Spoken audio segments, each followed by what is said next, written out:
Hey everybody, and welcome to this week's Rookie's Guide to I Am the Law, Judge Dredd by Warlord Games.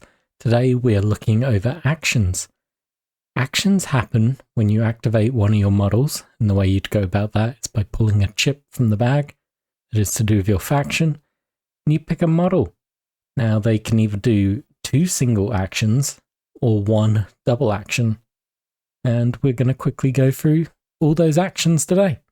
So, nominating actions, you don't need to declare both of the model's actions before undertaking them. This means you could, for example, do your snapshot, see how that goes. If it goes well, maybe you'll move away, maybe you'll shake it off, maybe you'll do something else, maybe you'll take a second snapshot. If you've missed, maybe you'll snapshot the same model. It gives you some flexibility in that sense. You don't have to fully declare what you're doing until the moment is there to declare what you have to do. So single actions, you can move your model, you can snapshot, you can throw a weapon, you can fight, or you can shake off. Double actions include aimed fire, sprint, charge, set overwatch, and hunker down. Let's look a bit deeper into each one. Move. This is the most common used action in the game. Helps you get your models around the table, unsurprisingly. A move action makes you move your model up to its full move stat in inches. Very simple, very straightforward. I believe most models have around a 4 or 5 inch move, depending on who they are. You can move up to the full amount of inches in any direction, in any way between that, as long as you don't move further than that. You're also allowed to turn your model as many times as you want, so you can weave around barricades and walls and what have you, and you can also move through friendly models without a penalty. Terrain will have an effect on your move. We aren't going to talk about terrain at this time, that is a whole later video, but pretty straightforward. It's similar in almost every game that you play. The second single action option you've got is snapshot. This allows you to turn in place and fire one of your ranged weapons. It represents you firing from the hip with little to no aiming. Some weapons are too big or slow to reload to take snapshots with and require aimed fire to do this. That would be mentioned in the special rules. Really, there's no downside to snapshots. You just lose a little bit of a benefit. If you took the time to aim, you get more dice to roll. That's really the big difference. If you're a pretty good shooter, you can probably get away with snapshotting all the time. Move and snap fire, it's a very good combo to do. You have the third option, which is throw. Similar to shoot, apart from that you're throwing something, so it could be a grenade, a brick, some form of projectile weapon.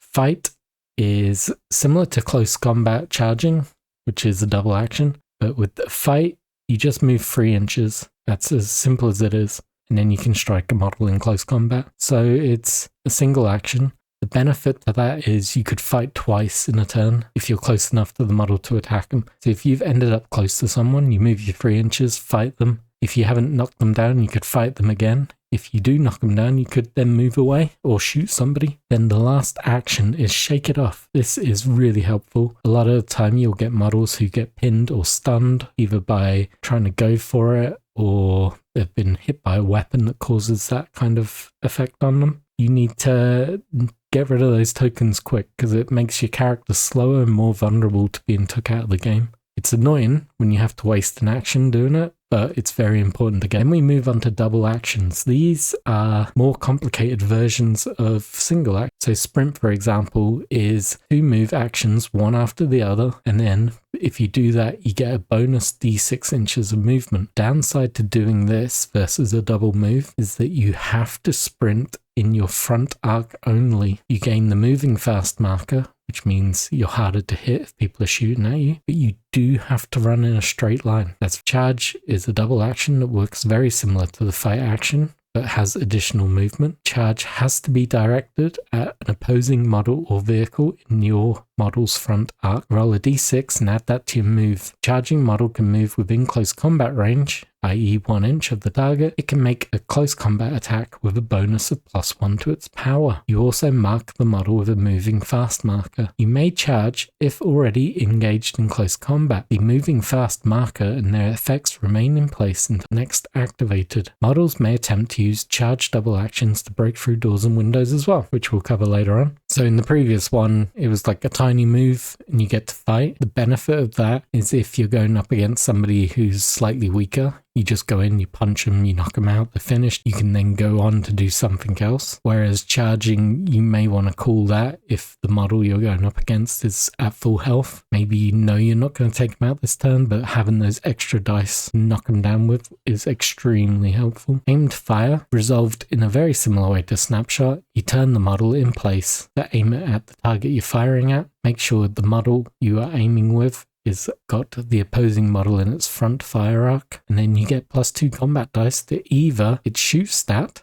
representing you being careful at aiming, or the weapon's power, representing aiming for a vulnerable spot. That's really good. If you're in a good spot and you don't need to move, aim fire. Set Overwatch. This one is quite helpful if you're in a good spot. Maybe you've got a model with a rifle and he's looking down the street, but there's no one currently in the street. You can set them in Overwatch. So you turn the model in the direction it's facing, put a little Overwatch marker next to it, and if an enemy model moves within your front firing arc and it's within range of your weapon, you are allowed to do a snapshot. So that also includes sprint and charge, and the Overwatch is always a snapshot. That represents somebody running into your view, moving in. Any other type of action has happened. So you can go in Overwatch and there's somebody in the street already, but you're waiting to see what they're going to do. Maybe they declare they're going to throw a weapon. You're allowed to take an aim shot at them. So this represents you waiting for them to come out of cover to do that throw. You take the shot, you get a little bonus for the aimed fire. You then remove the Overwatch marker from the model because it's taken its turn. If an Overwatched model becomes pinned, stunned, or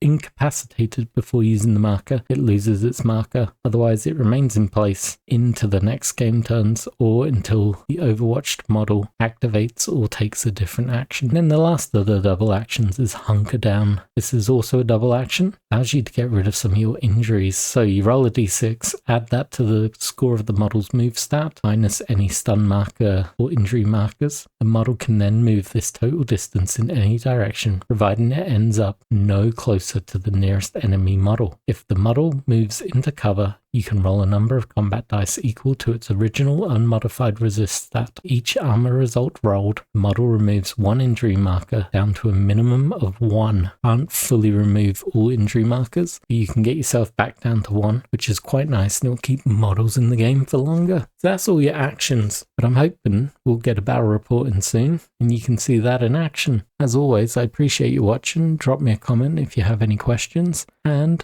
drop me a subscribe and a like. And I'll catch you next week. Cheers for watching.